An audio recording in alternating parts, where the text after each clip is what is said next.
The most expensive mistake a powerful man can make is believing the person who loves him will always stay.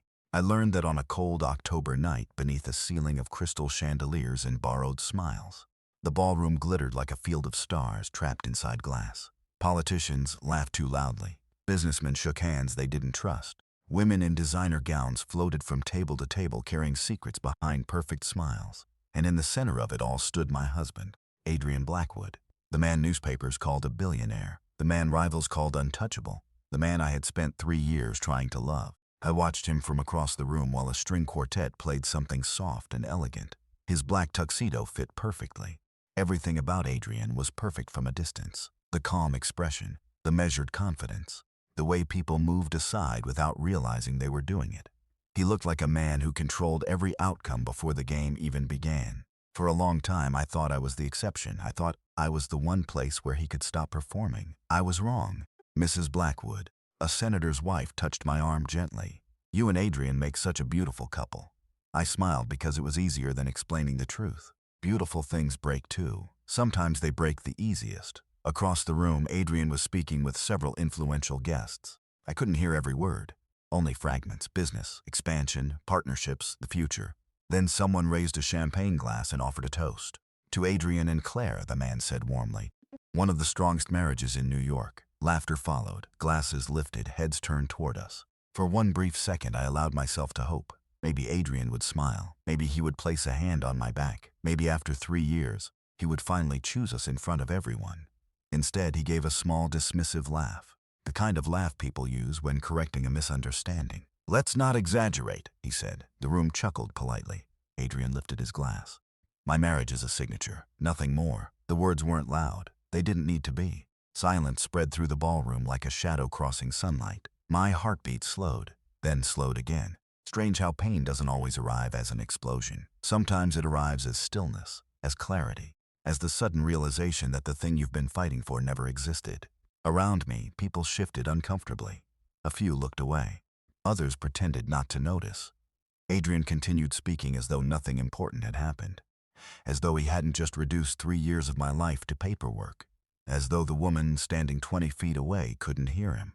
I stared at him across the room, waiting for him to look at me, waiting for some sign that he regretted it, that he hadn't meant it. But Adrian never looked up. Because a man can ignore many things. Power teaches him that. Money teaches him that. Control teaches him that. And somewhere along the way, Adrian Blackwood had learned to ignore the person who loved him most. I touched the wedding ring on my finger. The platinum felt colder than usual. He had chosen it himself, a custom design worth more than my first apartment. Back then, I thought it meant something. Standing in that ballroom, I finally understood what it really was. A signature, nothing more. My eyes burned, but I refused to cry. Not there, not in front of hundreds of people, not for a man who had just told me exactly how little I mattered. So I smiled. A calm, quiet smile nobody would remember. Then I turned toward the exit. Because the moment Adrian Blackwood dismissed our marriage with one sentence was the exact moment he began paying the price for it. The elevator ride down from the ballroom felt longer than the last 3 years of my marriage. Soft piano music drifted through hidden speakers. Gold numbers glowed above the doors. Everything looked exactly the same as it had 10 minutes earlier. That was the strange thing about heartbreak. The world did not stop when yours did. The doors opened into the hotel lobby. People crossed polished marble floors carrying shopping bags and room keys. A couple laughed near the entrance. Someone wheeled a suitcase toward the revolving doors. Life continued as if nothing had happened. I stepped outside into the cold October air and finally breathed. The city lights blurred for a moment. I told myself it was the wind. I told myself it was exhaustion. I told myself anything except the truth. A black sedan waited at the curb. Adrian's security detail. Adrian's driver. Adrian's world. One of the guards immediately opened the rear door. "Mrs. Blackwood." I looked at the car. Then I looked at the hotel behind me. Somewhere inside, Adrian was probably already discussing business again. Negotiating deals, planning acquisitions, building another empire, completely unaware that he had just destroyed the one thing that had ever belonged entirely to him. "Thank you," I said softly, "but I will not be riding home tonight." Confusion crossed the guard's face. "Mom, tell Mr. Blackwood not to worry." The words tasted almost funny. Adrian never worried. That was part of the problem. I turned and began walking. The sound of my heels echoed against the sidewalk. 1 block, then 2, then 5. The farther I walked, the lighter I felt. Not happier, not healed, just lighter, as if I had finally stopped carrying something that had been crushing me for years. My apartment before marriage was still mine, a small place on the Upper West Side. I had kept it because something deep inside me had never fully unpacked. Adrian once asked why I continued paying rent on a place I never used. I told him it made me feel independent. The truth was simpler. Some part of me had always prepared for this night. 40 minutes later, I unlocked the door. The apartment smelled faintly like old books and lavender candles, exactly the same. Time had barely touched it. I stood in the dark living room and listened to the silence. No staff, no security, no assistants waiting for instructions. Just me. For the first time in years, just me. My phone buzzed. Adrian. I stared at his name, then placed the phone face down on the kitchen counter.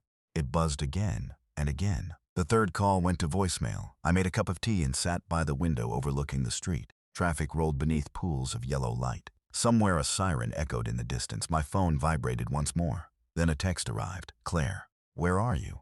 Another followed almost immediately. The event is not finished. We need to leave together. Not are you okay? Not I am sorry.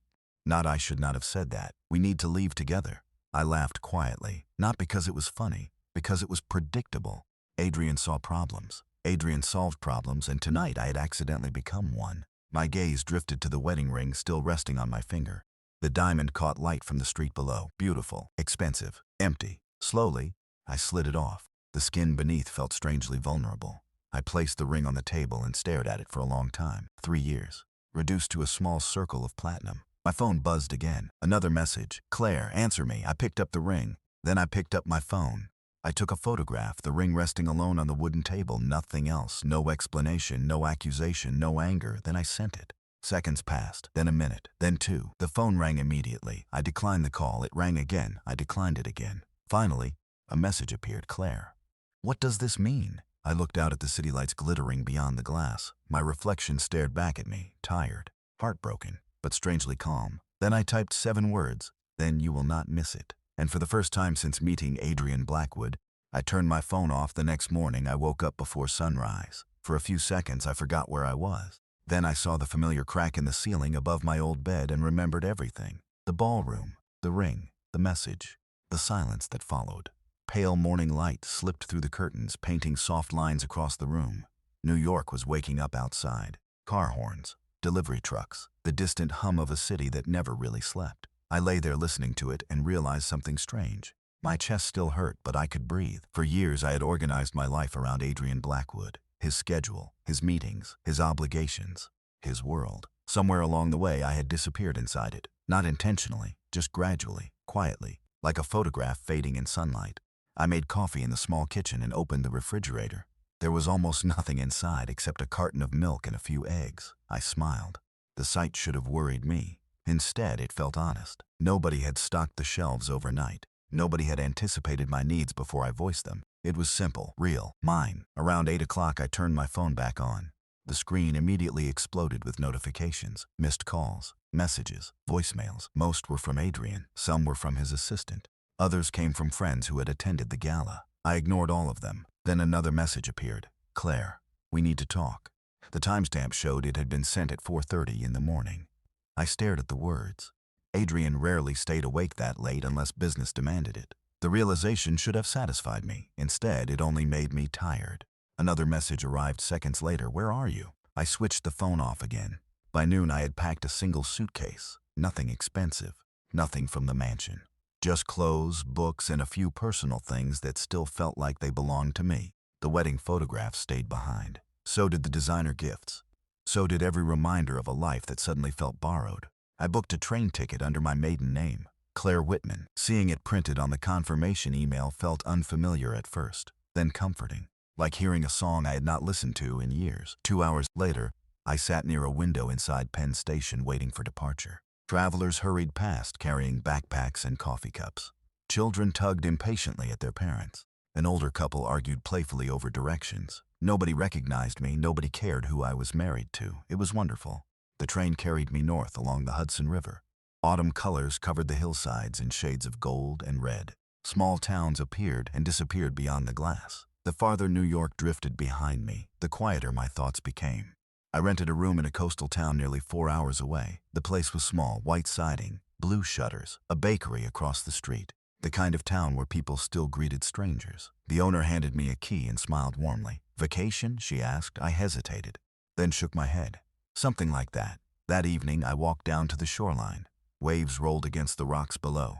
Cold wind carried the scent of salt and distant rain. I wrapped my coat tighter around myself and watched the sun disappear beneath the horizon. For the first time in years, nobody knew exactly where I was. No security team, no assistants, no drivers waiting nearby. Adrian Blackwood could find almost anything he wanted: businesses, contracts, information. But standing there beside the ocean, I wondered if he had finally discovered something money could not buy. Because somewhere between the ballroom and the shoreline, I had stopped being his wife in name and become a woman determined to remember who she was without him. 3 days passed before Adrian finally understood that I was not coming back. I imagined the exact moment it happened, not because he told me. Because I knew him. Adrian measured life through patterns, predictable outcomes, reliable behavior. Markets rose, markets fell. People made emotional decisions and eventually returned to logic. He believed the same thing would happen with me. He probably expected me to cool down overnight, then after a day, then after two. But by the third morning, reality began settling into places his confidence could not reach. Meanwhile, my world had become wonderfully ordinary. I bought coffee from the bakery across the street every morning. The owner, Mrs. Palmer, remembered my name by the second visit. A teenage cashier asked if I was new in town. A golden retriever greeted everyone outside the bookstore on Main Street. Nobody cared about private jets. Nobody discussed acquisitions over lunch. Nobody lowered their voice when a powerful man entered the room. It felt like stepping into another country, one built from small conversations and honest smiles. On Friday afternoon, rain drifted across the harbor in soft gray sheets. I sat near the window of a small cafe, reading a novel I had been meaning to finish for 2 years. The bell above the door chimed every few minutes as customers came and went. It should have felt lonely. Instead, it felt peaceful. My phone remained off most of the time. Not because I was hiding, because I was finally listening to my own thoughts. Back in New York, however, silence was creating problems. I learned that later. People had started noticing my absence, not publicly, not yet, but quietly. Investors noticed Adrian attending events alone. Social circles noticed he stopped accepting invitations. Staff members noticed the guest wing remained empty and untouched. Rumors thrive where information disappears, and I had disappeared completely. One evening, after finishing dinner at a small seafood restaurant near the marina, I finally turned my phone on for a few minutes.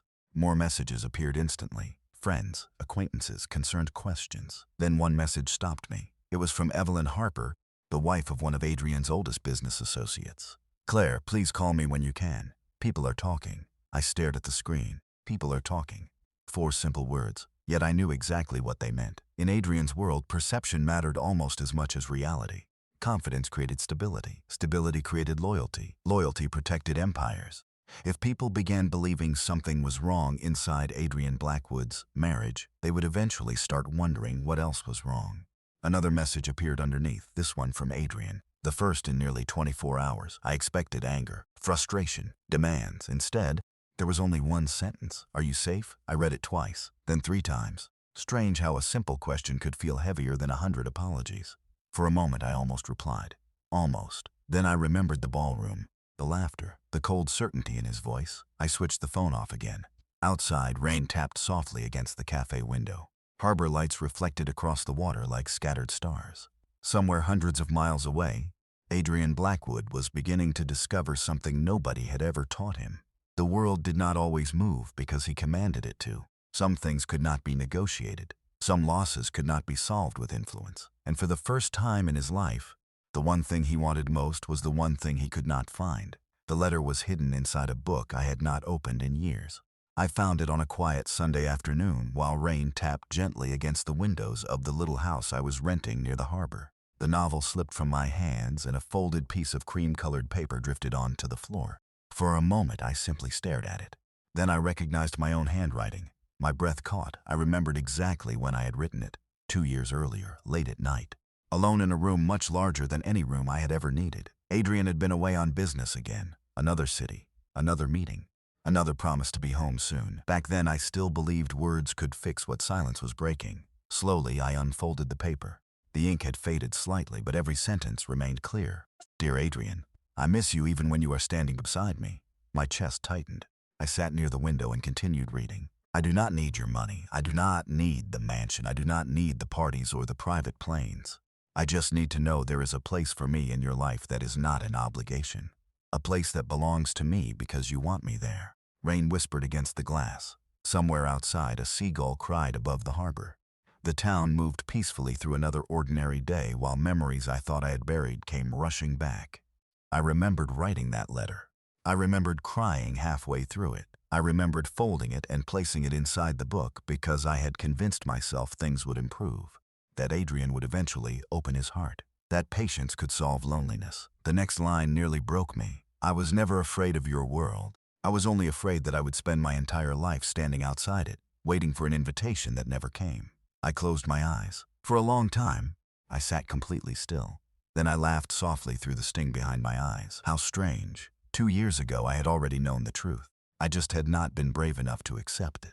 Hundreds of miles away, Adrian was having a very different Sunday. I learned about it later from Evelyn. According to her, he barely left his office anymore. Meetings were shorter, conversations colder. Several people had tried discussing future projects with him, only to discover his attention was somewhere else entirely.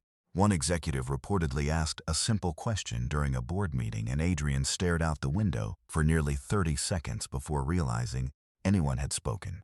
Nobody had ever seen him distracted before. Nobody knew what to do with it. That evening, as sunset painted the harbor gold, my phone buzzed unexpectedly. Evelyn again. I hesitated before answering. "Claire," she said softly, "I need to tell you something." My stomach tightened. Nothing dangerous, but Adrian found something. I looked toward the ocean beyond the window. Waves rolled steadily toward shore. What did he find? There was a brief silence. A letter. My fingers tightened around the phone. What letter? One you wrote years ago. My heart stopped. Not from fear. Recognition. The copy. I had forgotten there were 2 versions, one hidden in my book, one left inside a desk drawer at the mansion. Evelyn exhaled softly. "Claire, he has been carrying it around for 3 days. I said nothing. He reads it constantly. The room suddenly felt very quiet. Outside, the last sunlight slipped beneath the horizon. "And?" I finally whispered. Evelyn paused before answering. "And for the first time since I have known Adrian Blackwood, he looks like a man who finally understands what he lost." The storm arrived just after midnight. Wind rattled the windows of the little rental house and waves crashed against the shoreline beyond town. I sat wrapped in a blanket on the couch, unable to sleep. Evelyn's words kept replaying in my mind. He looks like a man who finally understands what he lost.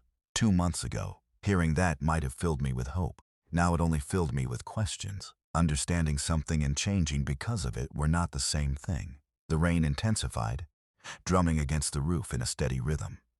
I rose and walked toward the kitchen for tea when headlights flashed across the front curtains. My stomach tightened. Nobody visited this late, especially not during a storm. For a moment I stood frozen. Then I heard a knock, not aggressive, not urgent, just 3 measured taps against the front door. I moved closer and looked through the side window. A woman stood on the porch holding an umbrella. She appeared to be in her 60s, gray hair, yellow raincoat, familiar. Then I recognized her. Margaret Lawson, Adrian's former housekeeper, the woman who had practically raised him after his parents died. Relief flooded through me. I opened the door immediately. "Margaret?" She smiled sadly. "Hello." 20 minutes later, we sat at the kitchen table with steaming mugs between us. Rain continued falling outside while silence lingered inside. Finally, Margaret reached into her handbag and removed a thick envelope. My heart sank. "He sent you." She nodded once. "He asked me to deliver this personally." I stared at the envelope but did not touch it. "Why?" Margaret's eyes softened. "Because he knew you would never accept it from him." The answer sounded painfully accurate. For several seconds, neither of us spoke. Then she gently pushed the envelope across the table. "Read it before deciding." I looked down at the familiar handwriting across the front. "Claire." Nothing else. No demands, no explanations. Just my name. Eventually, I opened it. Inside were several sheets of paper. Adrian's handwriting filled every page. The first sentence made me stop breathing. "I do not know how to apologize for years of making you feel alone while standing beside me." Slowly, I continued reading. The words felt different from the messages he had sent before. There was no confidence, no certainty, no attempt to persuade me, only honesty. He wrote about mistakes he had ignored, birthdays interrupted by phone calls, vacations shortened by meetings, conversations he had never truly listened to. Small moments that seemed insignificant at the time but had quietly built a wall between us. One paragraph caught my attention more than the others. I used to believe protecting someone meant giving them everything. The house, the security, the comfort.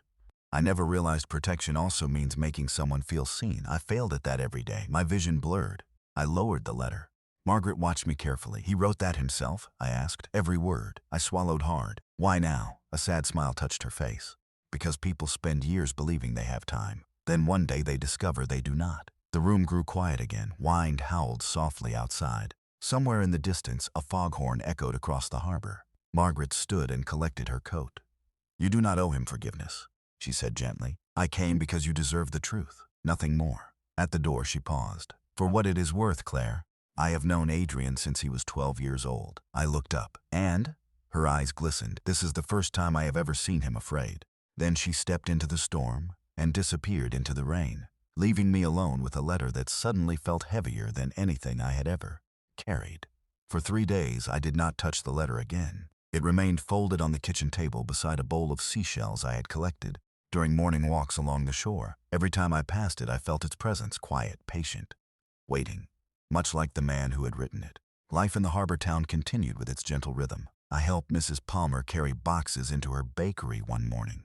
I spent an afternoon volunteering at the small public library. I learned the names of people who had no reason to know mine. And slowly, something inside me began healing. Not because I had escaped Adrian, because I had finally stopped escaping myself. Then everything changed on a gray Thursday afternoon. Rain clouds hung low over the water. I was leaving the bookstore when my phone rang. Evelyn. The concern in her voice appeared before the words did. "Claire, where are you?" My stomach tightened. "Why?" Silence. Then a careful breath. "Something happened this morning." My pulse quickened.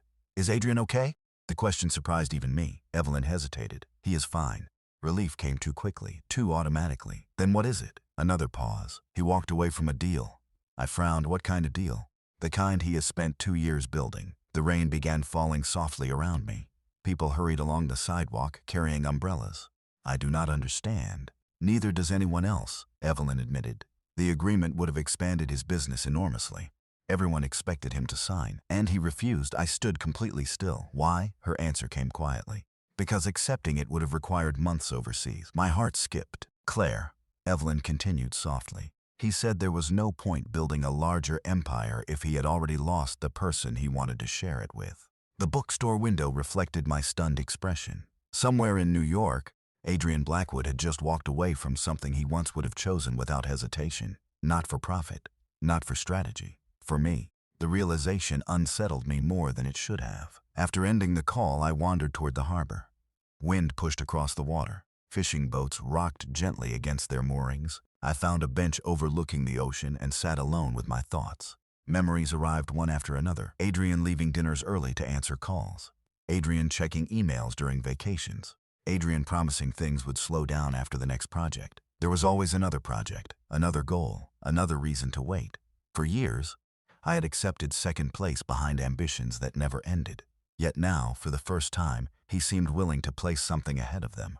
The question was simple. Had he changed, or was he simply afraid of losing me? There was a difference, a very important difference. As the afternoon faded into evening, I returned home. The house felt unusually quiet. On the kitchen table sat Margaret's envelope. Beside it rested Adrian's letter. Slowly, I unfolded the pages again. This time I read every word.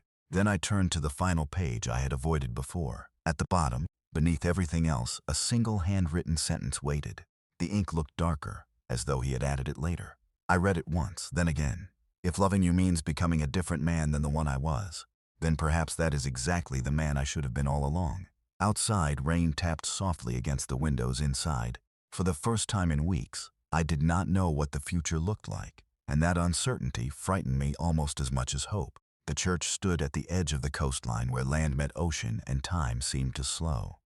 I found it by accident on a Saturday morning while exploring a narrow road that curved along the cliffs outside town. Weathered white paint peeled from the wooden walls. Wild grass swayed in the wind around the stone foundation. The bell tower leaned slightly toward the sea as if listening to the waves below. Something about the place felt familiar despite never having seen it before. Peaceful, honest, real. I stepped inside. Sunlight filtered through stained glass windows, scattering colors across worn wooden pews. Dust floated lazily through the air. The scent of old wood and salt water lingered everywhere. I sat alone near the front and listened to the silence. For the first time in weeks, my thoughts felt clear, not healed, not resolved, just clear. I finally understood what had hurt the most. It was never the mansion, never the business, never the long hours. It was the feeling of being invisible to the person whose opinion mattered most. A floorboard creaked somewhere behind me. I turned slowly. My heart stopped. Adrian stood near the entrance. For a moment, neither of us moved. He looked different. Not because of his suit. He still wore one. Not because of his posture. He still carried himself with quiet confidence. The difference was in his eyes. The certainty I had always seen there was gone, replaced by something far more human, vulnerability. He took a cautious step forward, then another. The distance between us felt much larger than the length of the aisle. Claire. My name sounded softer coming from him than I had ever heard before. I stood slowly, every emotion I had spent weeks organizing suddenly scattered. Anger, sadness, relief, hope, fear. How did you find me? I asked quietly. Adrian looked down briefly before meeting my eyes again. I did not. I frowned. He gave a faint smile. Margaret did. Of course she had. The realization should have annoyed me. Instead, I almost laughed. Silence settled between us. Wind whispered against the stained glass windows. Somewhere outside, gulls cried above the ocean. Adrian finally spoke again. I almost did not come. That surprised me. Why? His gaze dropped briefly to the wooden floor. Because for the first time in my life, I was afraid the answer would be no. The honesty in his voice struck harder than any speech could have. Adrian Blackwood had never feared rejection. He negotiated with billionaires, managed powerful people, solved impossible problems. Yet standing inside a forgotten church, he looked like a man facing something far beyond his control. Me. He walked forward until only a few feet separated us. Then he stopped. No dramatic gestures, no expensive gifts, no attempts to charm or persuade. Just honesty. I spent years believing I was protecting us by building a future. His voice remained steady. What I was really doing was asking you to live inside mine. My chest tightened. He continued quietly. You deserved a partner. I treated you like an accessory to a life I had already designed. I looked away. The truth hurt because it was true. Adrian exhaled slowly. I cannot change the past. His voice softened even more. But I need you to know something. I forced myself to meet his eyes. What I saw there frightened me more than confidence ever had. Sincerity. The night of the gala, he said. I told myself those words meant nothing. His jaw tightened. The truth is, they meant everything. The church fell silent again.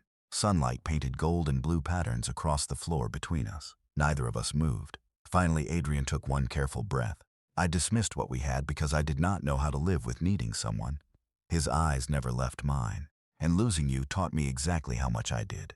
For a long moment, neither of us spoke.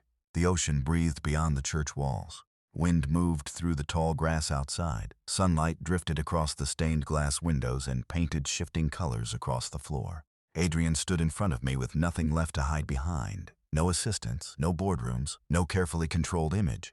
Just a man who had finally run out of excuses. I looked at him and realized something important. I still loved him. That was never the problem. Love had survived every lonely dinner, every missed holiday, every promise postponed until tomorrow. The problem was trust. Trust was harder to rebuild than love. Much harder. Adrian seemed to understand that. He did not reach for me. He did not ask me to come home. He did not demand another chance. Instead, he nodded once as though accepting a difficult truth. You do not owe me an answer today. I blinked in surprise. The old Adrian would have fought for control of the situation. The man standing before me simply waited. I spent years expecting you to adjust your life around mine, he continued quietly. I am done asking that of you. Emotion tightened my throat. We stood there for several more seconds. Then I finally spoke. What happens now? Adrian looked toward the stained glass window behind me. That depends on what you want. Such a simple sentence. Yet it carried more respect than many conversations we had shared during our entire marriage. I thought about the harbor town, the bakery, the library, the woman I had started becoming again. Then I thought about the letter, the sacrifice he had made, the fear in his eyes, the man trying to change instead of simply apologizing. I am not ready to go back, I admitted. Adrian nodded immediately. I know, and I cannot pretend everything is fixed. I know that too. The answer came without hesitation. Without defensiveness, without argument, something inside me softened, not completely, but enough outside. Church bells from another building echoed faintly across the coastline. Time continued moving forward. It always did. Eventually, I stepped closer. Not because everything was healed, because healing had finally begun. Adrian looked at me carefully, almost as if afraid the moment might disappear. I do not need perfection, I said quietly. I need honesty. His eyes never left mine. You will have it. And if this works, my voice wavered slightly. It has to be different. Adrian gave the smallest smile. It already is. For the first time in weeks, I believed him. Not because he promised, because he had already started proving it. We left the church together a little while later, not hand in hand. Not as a couple suddenly restored by one emotional conversation. We walked side by side down the narrow path toward the ocean. Two people learning each other again. The road ahead remained uncertain. There would be difficult conversations, difficult choices, days when old habits tried returning. Real relationships were not repaired by grand speeches. They were repaired one honest decision at a time. The sun broke through the clouds as we reached the cliffs overlooking the water. Golden light spread across the waves all the way to the horizon. Adrian stopped beside me and looked out at the ocean. "Beautiful," he said softly. I smiled. "It is, but I was not looking at the water. I was looking at the future." Months later, people would ask what saved our marriage. Some assumed it was love. Others believed it was sacrifice. The truth was simpler. Love had always been there. What saved us was humility, the moment a powerful man finally admitted he was wrong, the moment a wounded woman remembered her own worth, and the moment both of them chose growth over pride. Because in the end, the greatest changes do not begin with victory. They begin with truth. And sometimes the price of one careless sentence becomes the lesson that changes an entire life.